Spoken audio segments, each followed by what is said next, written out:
It started, as most teenage boredom does, with a rabbit hole on the internet. Liam was killing time on a rainy afternoon, the kind of day where the monotony of home felt suffocating. With his phone in hand, he scrolled through endless social media posts, clicked on random links, and wandered deeper into the web. That when he stumbled upon it, a strange forum tucked into the corner of cyberspace like an abandoned building. It was called Impossible Truths. The name alone intrigued him. The posts were a mix of cryptic headlines and even stranger descriptions. I woke up with a scar I didn't have yesterday. My dog came back after being missing for 10 years. She hasn't aged a day. I heard my brother's voice. He died last year. At first, Liam chuckled. Clearly, these were just the ramblings of creative writers or conspiracy enthusiasts. Nothing to take seriously. But the further he scrolled, the harder it became to look away. The stories felt authentic, as though the people writing them were genuinely terrified or confused. Some posts had entire threads of frantic users trying to find answers, comparing eerily similar experiences across continents. Others were eerily silent, with no replies at all, as though no one dared touch them. Liam's curiosity bubbled over. He'd never been one to believe in ghosts or supernatural phenomena, but this forum had a way of pulling him in. After reading dozens of threads, he decided to make a post of his own. It was simple. Has anyone ever felt like they've forgotten something important, like you're living a life that's not yours? He added a throwaway line about how boring his small town was, just to make it sound less dramatic. He hit submit and waited. The first reply came almost immediately. It was brief. The feeling never goes away, but you're closer than you think. Liam frowned, unsure what to make of it. He refreshed the page, and the second reply popped up. This one was much longer, and it made Liam's blood run cold. You're Liam from Fremont, right? 17. Plays guitar but hates performing. Always orders extra cheese on pizza even though he's lactose intolerant. Liam stared at the screen, his heart pounding. His hand shook as he reread the words.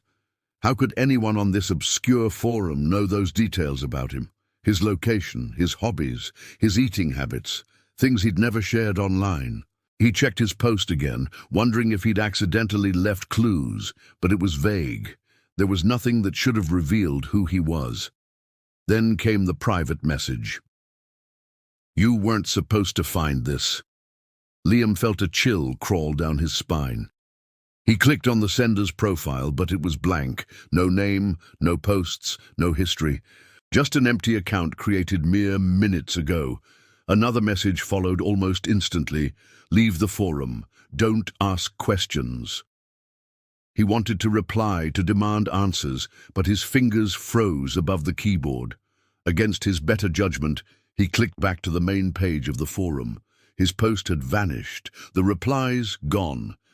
Even the thread itself showed no trace of ever existing. Frantic now, he searched for the user who had messaged him, but their account had disappeared as well. He refreshed the page over and over, but every time, something new was missing. First, the odd posts he'd read earlier were gone. Then, entire sections of the forum began to vanish. It was as if the site were collapsing in on itself, being wiped clean in real time. Panic overtook him. He closed the browser and opened it again, only to be greeted by a blank error message. 404, site not found. The forum was gone. For days, Liam couldn't stop thinking about what had happened. He tried to search for impossible truths, but found nothing.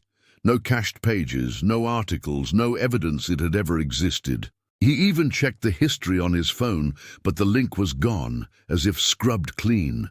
It didn't make sense. It couldn't make sense. Then came the real-world signs. It started subtly, a missed call from an unknown number, the faint feeling of being watched when walking home from school. One night, he thought he saw a figure standing outside his house, just beyond the streetlights watching. But when he blinked, it was gone. His phone began acting strange, glitching when he tried to access certain apps. His guitar, which he hadn't touched in months, was suddenly missing a string, despite being untouched in its case. The details were small, but each one felt invasive, like the fabric of his life was being tampered with.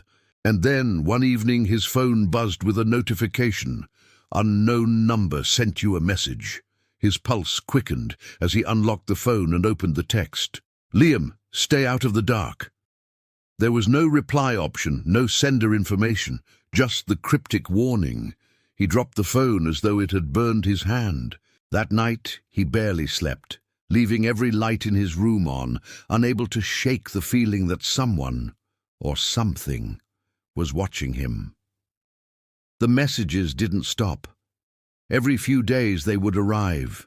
Vague warnings about places he should avoid, names of people he didn't recognize, cryptic phrases that felt like riddles. Liam tried to ignore them, but the sense of impending dread grew heavier with each new text.